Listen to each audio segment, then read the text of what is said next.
मैं तरुण वर्मा दिल्ली में clinical psychologist हूँ। इस वीडियो में मैं आपसे बात करूँगा कि साइकोथेरेपी के फ़ायदे और नुकसान क्या होते हैं। साइकोथेरेपी को अक्सर काउंसलिंग जैसा समझ लिया जाता है। ऐसा मान लिया जाता है कि साइकोथेरेपिस्ट के पास विज़िट करना या जिसे कहें कि हम क्लिनिकल साइकोलॉजिस्ट के पास विज़िट करना एक काउंसलर के पास विज़िट करने जैसा ही होता है। और ऐसा लगता है कि सारे काउंसलर्स और थेरेपिस्ट्स एक ही काम करते हैं, जबकि ऐसा सही नहीं है। साइकोथेरेपी के अंदर होता तो टॉक थेरेपी है, बात ही की जाती है, पर उसके अंदर बहुत सारी रेंज ऑफ इमोशनल डिसऑर्डर्स को ट्रीट किया जाता है। मतलब डिप्रेशन, एंजाइटी और बहुत सारे ऐसे जो इमोशनल डिसऑर्डर्स हैं, बच्चों से लेकर बड़ों तक हर तरह के लोगों को टारगेट करके उनके इमोशनल डिसऑर्डर्स को, साइकोलॉजिकल डिसऑर्डर्स को ट्रीट करने का लक्ष्य रखा जाता है। उस केस में जब ऐसे बहुत सीवियर या माइल्ड से सीवियर तक के जो अलग अलग केसेस हैं, डिसऑर्डर्स हैं, उनको जब ठीक किया जाए तब साइकोथेरेपी का यूज़ किया जाता है। तो साइकोथेरेपी के अंदर हम इमोशनल, बिहेवियरल, साइकोलॉजिकल मतलब कॉग्निटिव, थिंकिंग रिलेटेड और पर्सनैलिटी के भी कई सारे ऐसे डिस्टर्बेंसेस हैं, फैक्टर्स हैं जिनको कि ट्रीट किया जाता है। यहाँ जो फोकस है वो ट्रीटमेंट पर होता है, इसीलिए इसको हम थेरेपी बोलते हैं, ट्रीटमेंट बोलते हैं, क्योंकि इसमें इलाज किया जाता है। और इलाज जो है वो बीमारी का होता है, डिस्टरबेंस का होता है।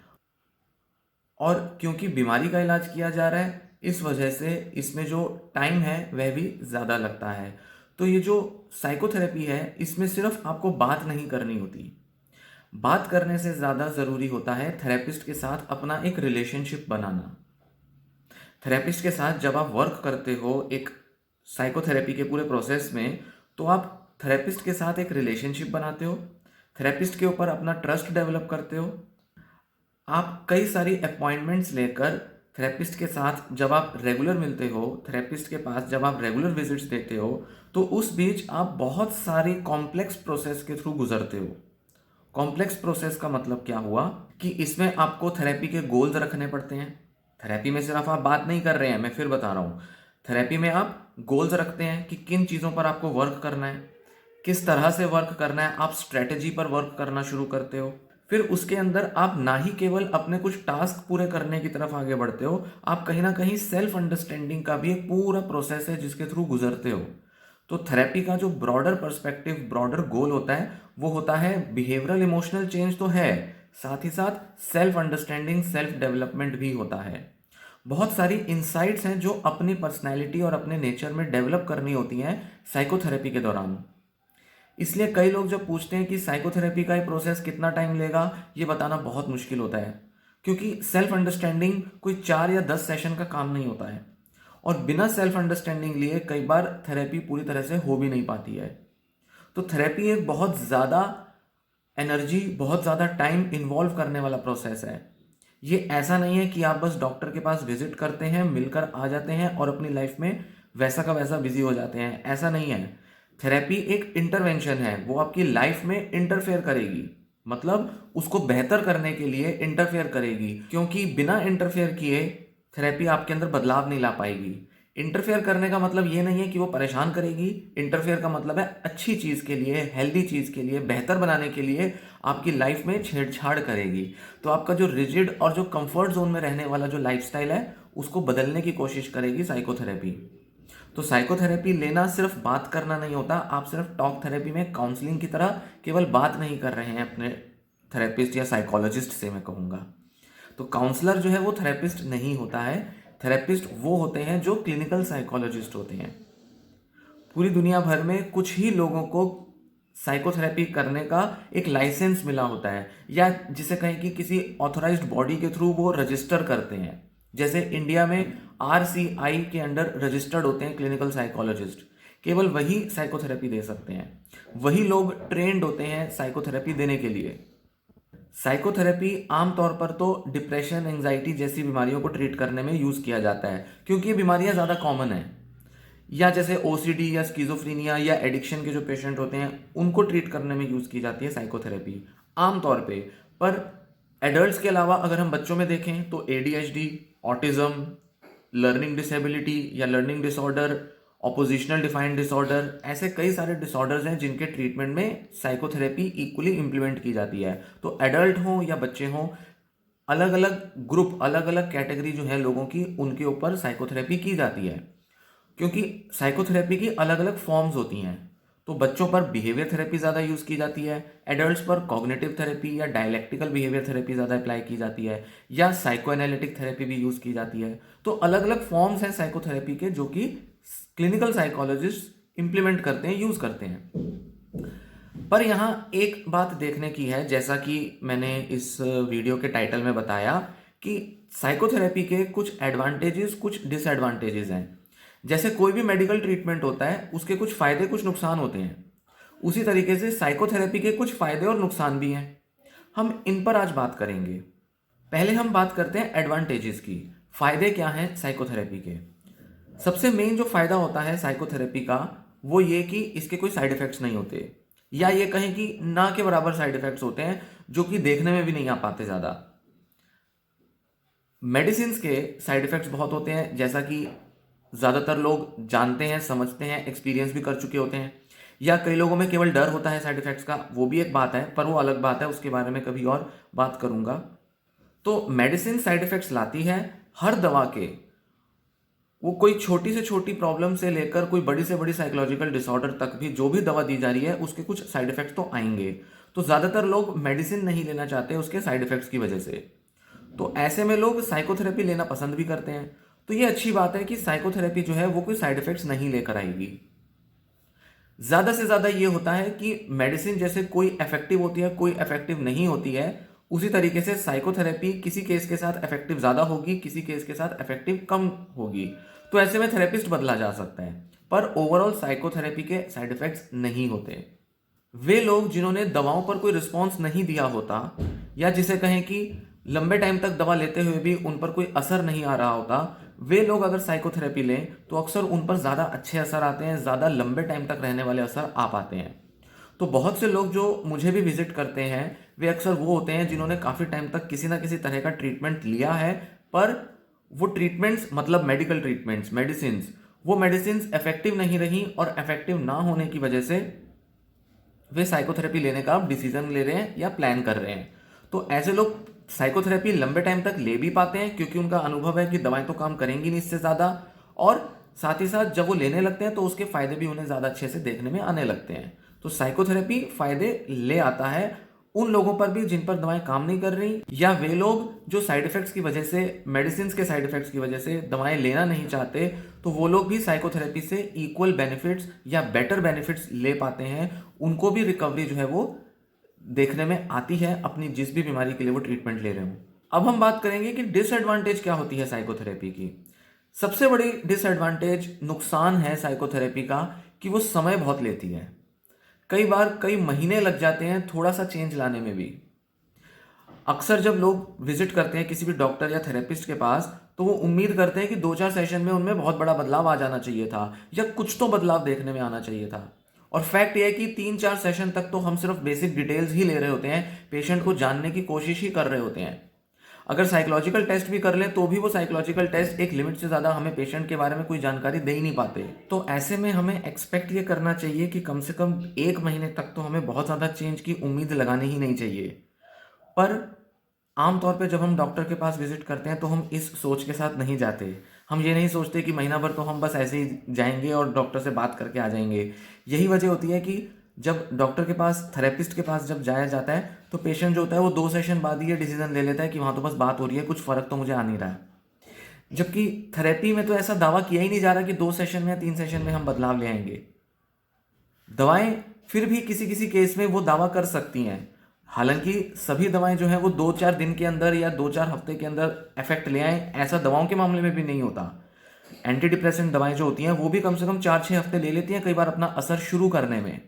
तो कई बार पेशेंट को बस दवा लेनी होती है, खाओ, और अपना बाकी की लाइफ में एज इट इज़ उसको बिजी हो जाना पड़ता है। या अगर कोई पर्सन बहुत डिप्रेशन में है तो उसे कह दिया जाता है कि दवा के साथ साथ आप थेरेपी लेना शुरू कर दो, ताकि थोड़ा तो आप धीरे धीरे इंप्रूव करने की तरफ आप बढ़ो। नहीं तो 15-20 दिन अगर दवा केवल असर लाने में ही दिखाएगी तो उसमें पेशेंट की कंडीशन और थोड़ी वर्स हो सकती है।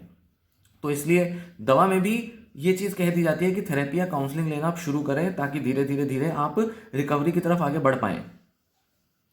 पर थेरेपी के मामले में अगर आप माइल्ड या मॉडरेट डिप्रेशन या एंजाइटी की कुछ प्रॉब्लम्स हैं, स्पेशली जब आपको सीवियर डिसऑर्डर है, उस केस में तो आप अगर ट्रीटमेंट ले रहे हैं तो आपको कुछ हफ्ते तक तो वेट करना ही पड़ेगा। डॉक्टर के साथ एक रिलेशनशिप बनानी पड़ेगी, थेरेपिस्ट के साथ पहले आपको अपने को कनेक्ट करना पड़ेगा।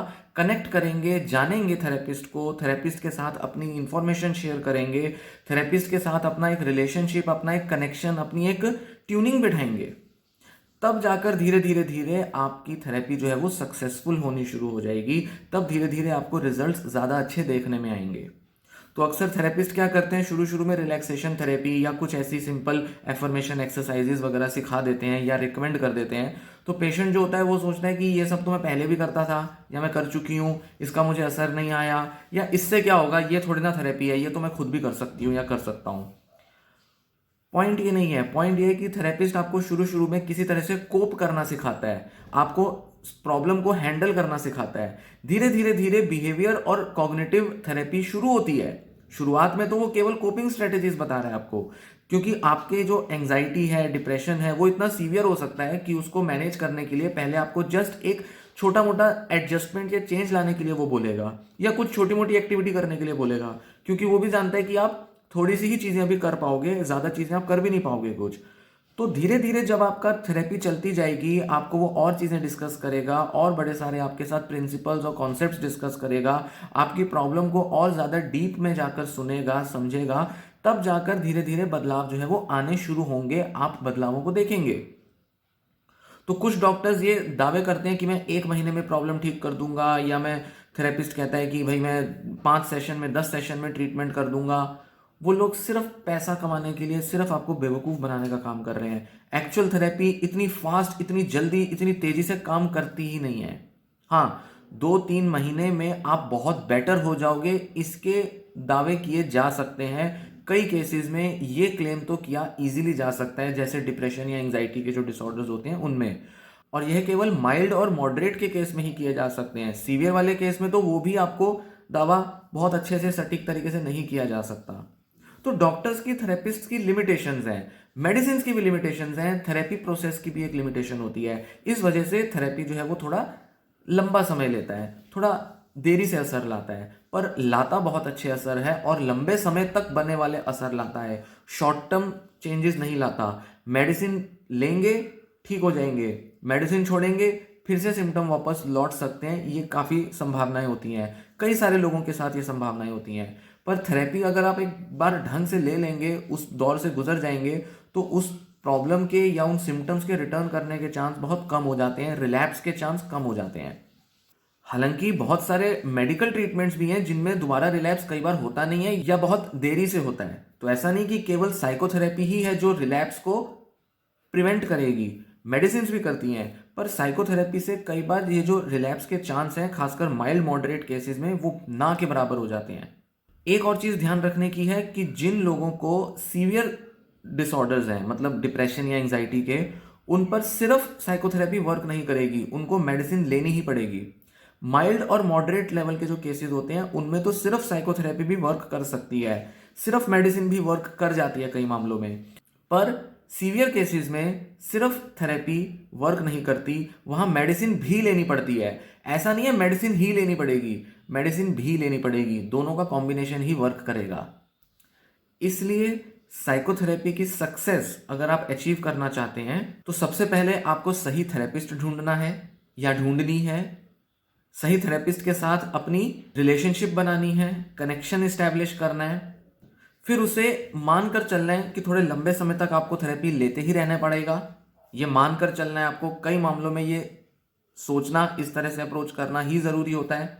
और फिर आपको जो थेरेप्यूटिक मोडेलिटी, मतलब जिस टाइप की थेरेपी डॉक्टर आपको बता रहा है, थेरेपिस्ट आपको बता रहे हैं, उसको भी थोड़ा समझना पड़ेगा। उसको समझते जाएंगे, धीरे धीरे अंडरस्टैंड करेंगे, और थेरेपी के साथ साथ सेल्फ अंडरस्टैंडिंग जो आपको दी जा रही है, अगर आप ग्रेजुअली उसको आगे बढ़ाते जाएंगे, प्रोग्रेस करते जाएंगे, तो धीरे धीरे धीरे आप अपनी उन प्रॉब्लम्स से बाहर आ ही जाएंगे जिन प्रॉब्लम्स में शायद आप कई महीनों, कई सालों से अटके पड़े हैं। स्टक हो जाते हैं हम प्रॉब्लम्स में, अपनी पर्सनैलिटी, अपने बिलीव्स, अपने बिहेवियर के स्टाइल्स में, जिस वजह से हमारी प्रॉब्लम्स या तो बार बार आती रहती हैं या वो आ जाती हैं तो फिर वो जाती नहीं है। तो अगर बहुत अच्छा, बहुत लंबा इफेक्ट देखना है तो लंबे टाइम तक आपको उन प्रॉब्लम्स पर, उन पैटर्न्स पर, हैबिट्स पर चोट पहुंचानी होगी। और वो चोट आप तभी पहुंचा पाते हैं जब आप रेगुलर थेरेपी में रहते हैं। थेरेपी छोड़ दी, दवाएं छोड़ दी, उससे होता क्या है, वो जो सिम्टम्स है ना, वो आदत की तरह बने हुए हैं। उन आदतों पर चोट नहीं पहुंचती, चोट नहीं होती रेगुलर, तो धीरे धीरे धीरे आपका वो जो ट्रीटमेंट जो आपने लिया था वो भी खत्म हो जाता है, साथ ही साथ वो प्रॉब्लम जो है वो वैसी की वैसी बनी रह जाती है।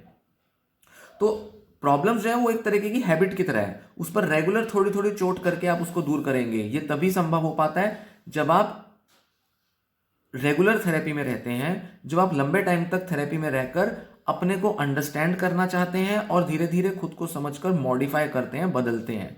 तो थेरेपिस्ट पर ट्रस्ट डेवलप करना बहुत ज़रूरी है, उसके लिए सही थेरेपिस्ट का चुनाव बहुत ज़रूरी है। तो अक्सर हम क्या करते हैं, एक या दो थेरेपिस्ट के पास जाकर थेरेपी लेना ही छोड़ देते हैं और ये मान लेते हैं ये तो सब हमें खुद ही मैनेज करना पड़ेगा, थेरेपी क्या हमें बदलेगी, थेरेपी हमारा कुछ फ़ायदा नहीं करेगी। ये नहीं है सच। अक्सर जो लोग थेरेपी लेते हैं वो 2, 4, 5 थेरेपिस्ट बदलने के बाद ही किसी एक थेरेपिस्ट के साथ रेगुलरली ट्रीटमेंट ले पाते हैं।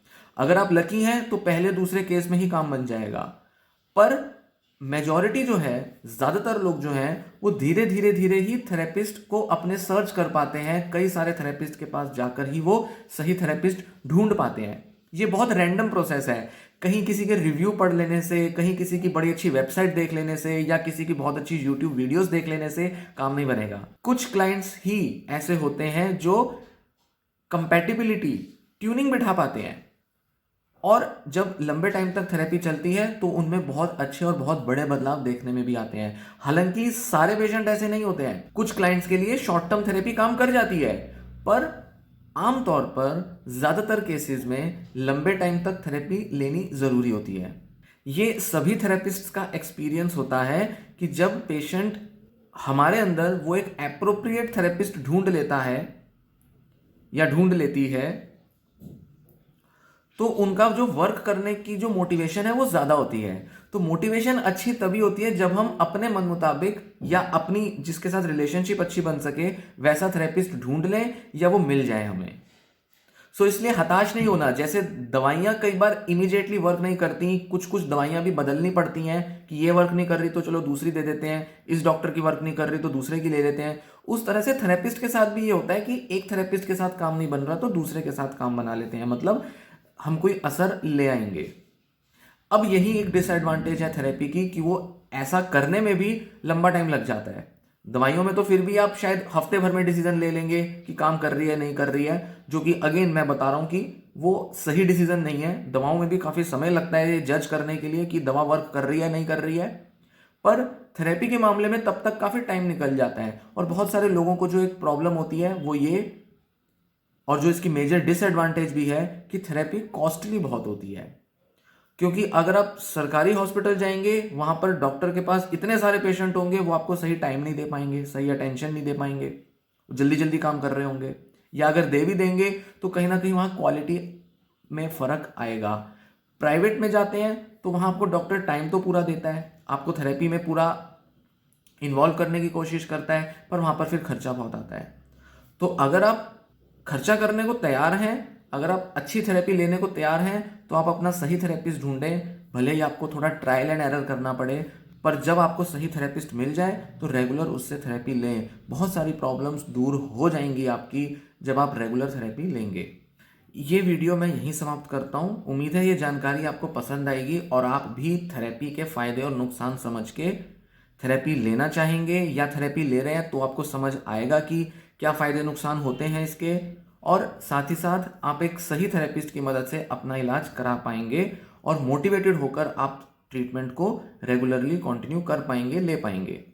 वीडियो को लाइक करें, वीडियो को शेयर भी करें, कमेंट करें अगर आपके कोई सुझाव हो, साथ ही साथ चैनल भी सब्सक्राइब करें अगर अभी तक आपने चैनल सब्सक्राइब नहीं किया है तो। धन्यवाद।